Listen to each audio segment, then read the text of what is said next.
I'm going to do my best to explain the granular. It is very difficult, in my opinion, to understand. I have a basic way of understanding it that can get you started, but I highly suggest you explore the manual, which will still probably confuse you because the way it's wrote is it's a bit overwhelming. But anyway, let's just go for it. Okay, so here's the granular button. If you press this, it will play whatever last pad you picked for the granular.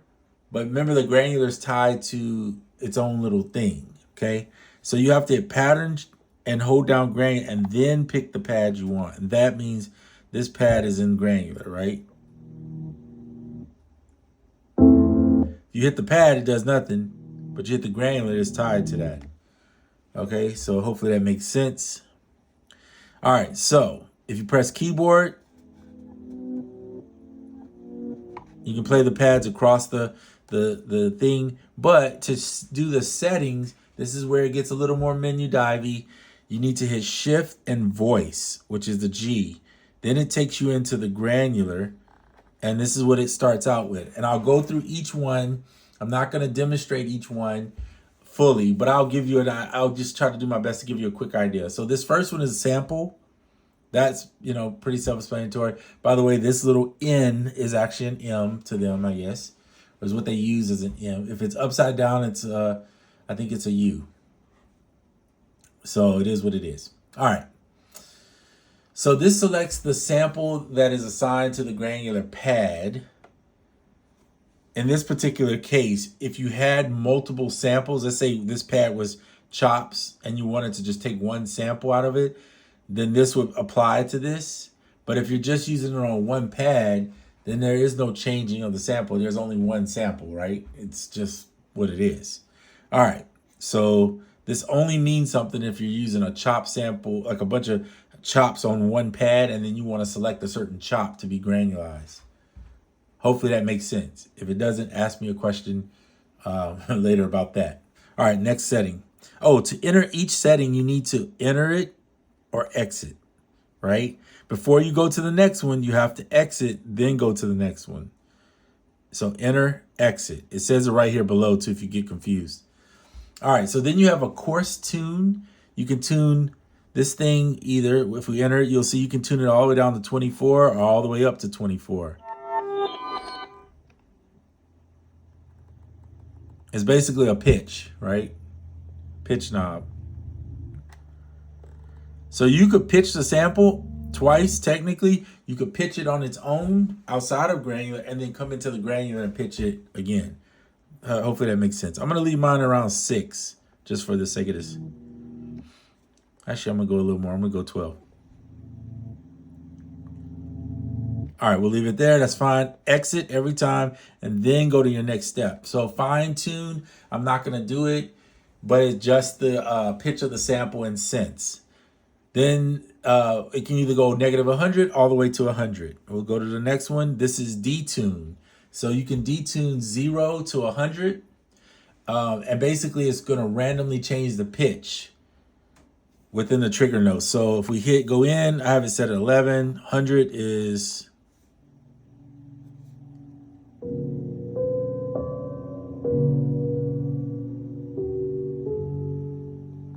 Gets real weird. Turn it off.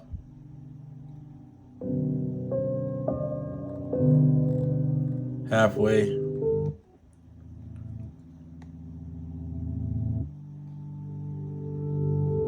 I'm going to leave it halfway for right now. It sounds fine to me. Next step. Head speed. Okay.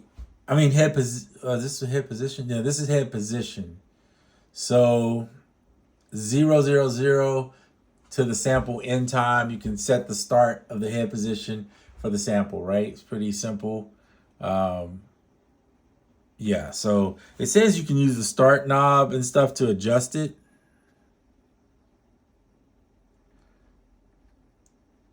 So you could go here and then this one. It says you can use the end knob. Oh, okay. So the start knob is going to adjust that. So we'll just start it there. I don't know what this is, but I think this is ADSR because you see the ADSR. So this is attack, sustain, attack, decay, sustain, release of the sample. So this really has nothing to do with it. So don't get caught up in that, reading too much into this. Everything on these granular portions are controlled here. And then if you want, like, it gets real sensitive in here for some reason. So there's like, it's jumpy is what I mean to say by that. So if you hold shift, you get more control over where it's going to be. So again, where it's starting in the sample. I'm okay with that time, so I'm going to leave it there. The next one is, we're going to exit. The next one is speed, SPD, head speed. All right, so negative 400 to 400. So enter it, and then you can go down if you want, negative all the way. And it says 400, but it actually is 4.0. So 4.0 to this one, to this one. Negative 4.0 to positive 4.0.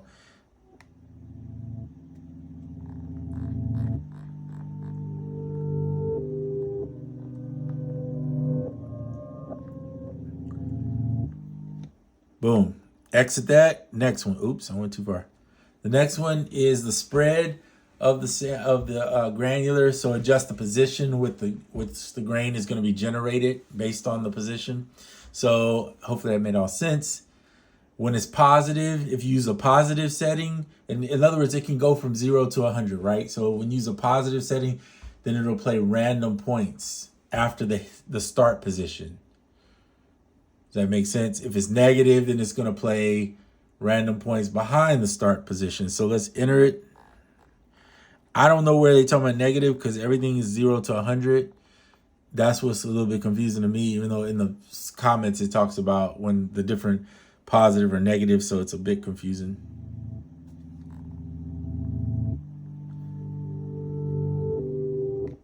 But pretty cool that you can do that. Let's move on. The grains. This one is the density of which the grains will generate during this time. So you enter it, and then you can start adjusting here.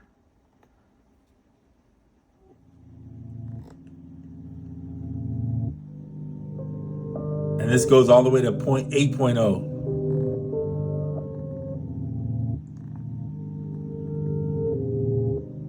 So I'm going to highly suggest using your ears for stuff like this. Don't get caught up in the numbers. The numbers are there, but just use your ears to get what you like from the sample. All right, we exit out. We go to the next one. Grain shape. This one is going to be the gain volume changes. So when it's off, it's just like a square wave, right? There's no change with the value. And then you can either fade out the volume or fade in.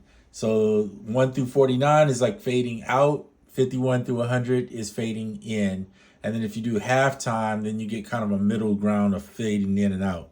So I have mine set on 44. I mean, you can go all the way up,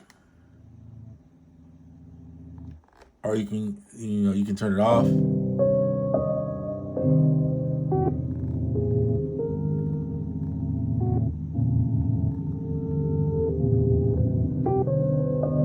I'm gonna leave it at 44.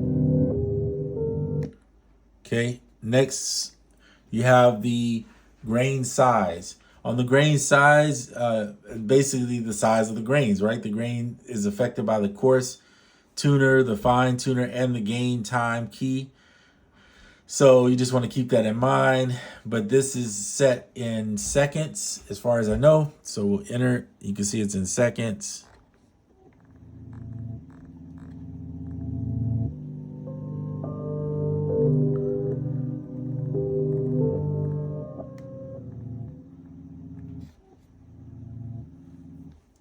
If you hold shift and change it.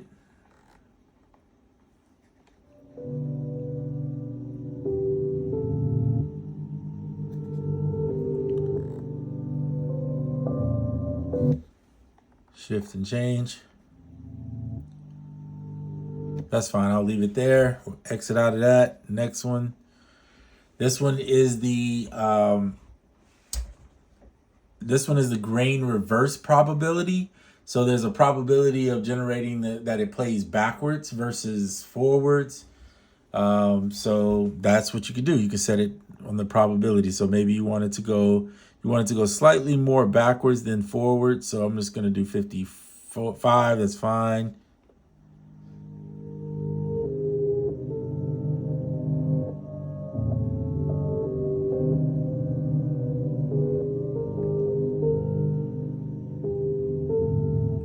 So that's pretty cool that you have that probability. We'll exit out of that. I already did. It looks like, and you'll go to jitter. The grain timing jitter. So again, 0 to 100 randomly changes the timing in which the grains are generated. So obviously, if you go larger times, it's going to make it occur more random times. So we'll just, right now it's set to 0.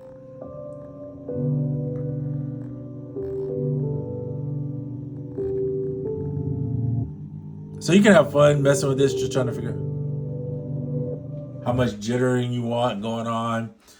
There's a key. Let's exit out of that and go to the next one. This one has to do with the grain time key follow.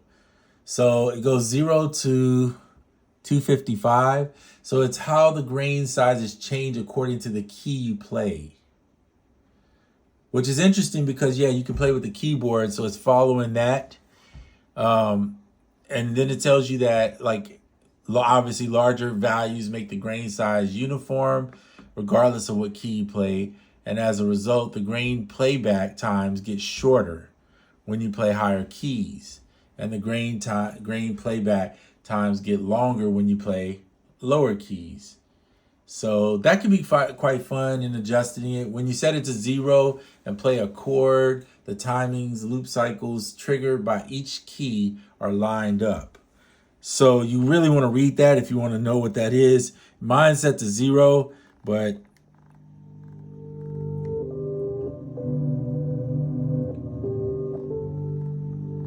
you really probably won't notice this particular one.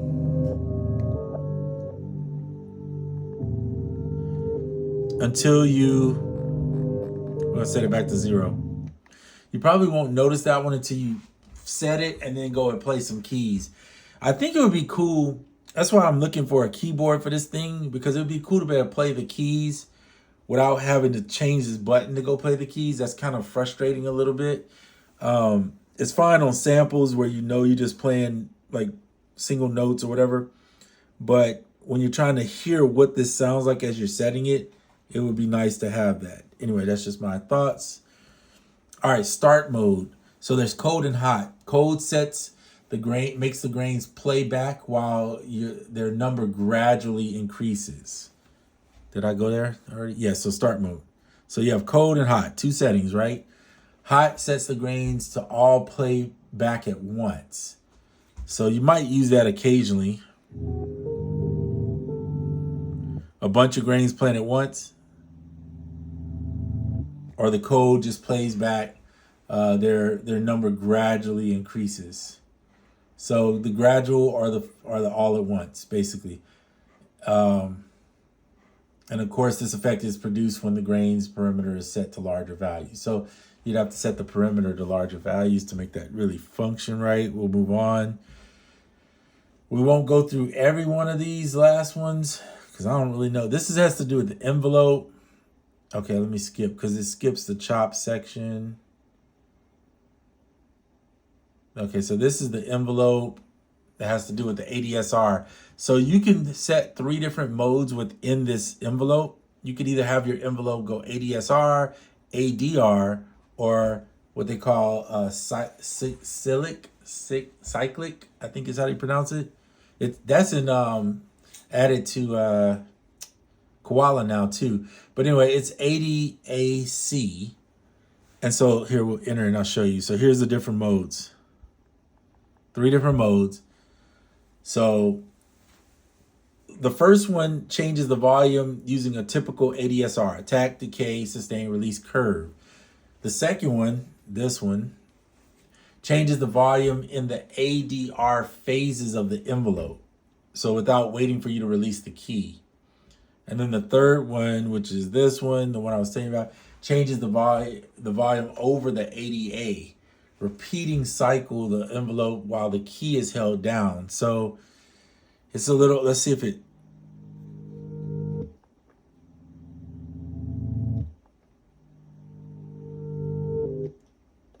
okay, so there's differences. You just have to figure out which one you want to use. I typically just stay in the ADSR, but it's fun to mess around and do other stuff. Let me go into the next setting. So you have attack, which is obviously setting the attack time. You have decay, DCY. You have sustain. We kind of all know what these means. If you're into this, you figured it out. It's attack, decay, sustain, release. It's the time.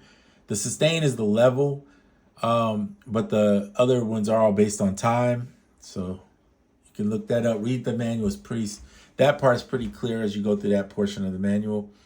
And then you have the time key follow. So it lets you modify how fast the changes in the volume occur with the envelope, right? So there's a lot to read. I think you should definitely read this stuff. Me just telling you over here is probably not going to help you enough. You're going to have to read it and experience it yourself by using it. All right, so this one is an amp switch. It's on and off. And when this is on, the volume is controlled according to the envelope attack, the envelope decay, the envelope sustain, and the envelope release. And by the way, those are all over here. Attack, decay, sustain, release. Battery's dying, so we better get to moving. All right, so I wanted to show you that. And then the last thing on here is where is it? Oops, I went out of the voice settings. Okay, it's not on there for the mute groups. The mute groups, you pretty much know how the mute groups work. You can access that. I believe it's in the menu. But everything I just showed you is the stuff for the granular, right? That works on the granular. So there's a lot to learn. But remember, after you've hit granular, pattern, and the pad you want, then hit shift and voice. That takes you into the settings for the granular. It'll just, if you don't mind just using the same settings all the time, you don't want to change that, then just shift, then hit pattern, granular, and the pad you want, and then hit the keyboard and start going to town, or just play that pad and do whatever you want. But if you really want to get deep dive into the settings, you have to go shift voice to do that. All right, we're going to exit out. That's the sample. Here's the granularized version of it. As long as granular is on, hit the keyboard. Poly, to turn poly on, is shift and gate. You'll see poly below. That allows you to play multiple. If it's not on, I'm not going to turn it off. If it's not on, then you can't play multiple notes at the same time, okay? I'm leaving mine on because it really don't matter, because I can play less when I want to and then play all of them when I don't want to.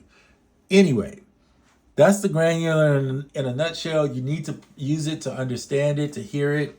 There's only so much on a YouTube video you can give a person.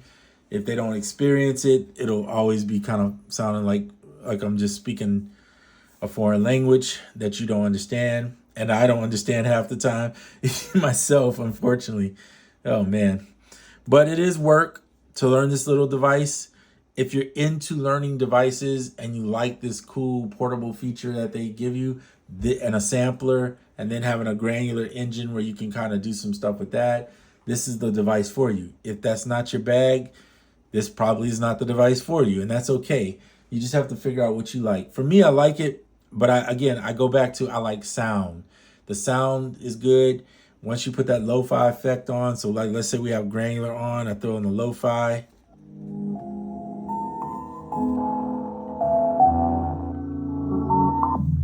Adjust the filters.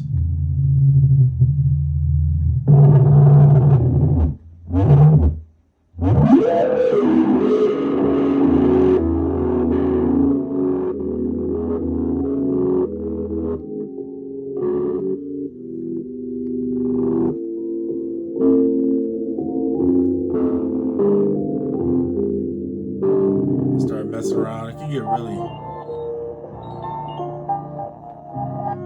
That's the crush. So I'm going to put let's put, just for real quick fun, Let's put on,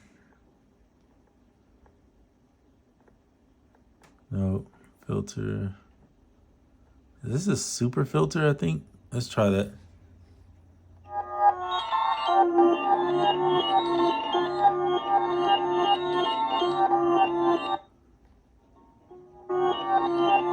So you have high pass, band pass, low pass.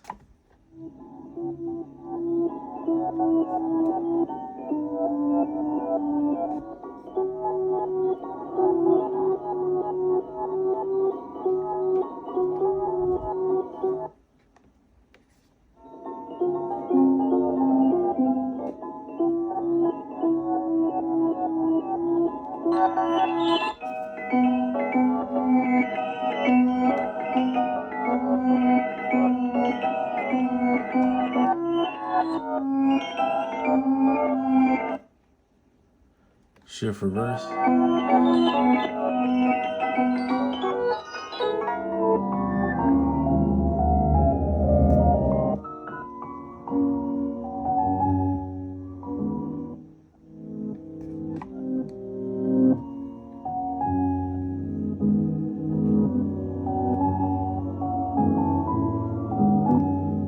Anyway, it gets real fun. I mean, and the different samples will give you different feels. So this is just like I think a little piano sample, but whatever. You can pick whatever you want. All right, that's enough of that. Granular's pretty cool. I don't think it's the easiest thing to set. I think there's a lot of work to do that if you really want to do that. But it can be fun if you're just trying to get a nice little sample and you want to try something unique and different and experiment. Otherwise, I say use your iPhone or iPad and use one of those granular apps in there. Sometimes you can just throw a plugin in and start going right to town and get yourself a sample that you can just sample in and start adding effects over it. That's it for this video. I'm out.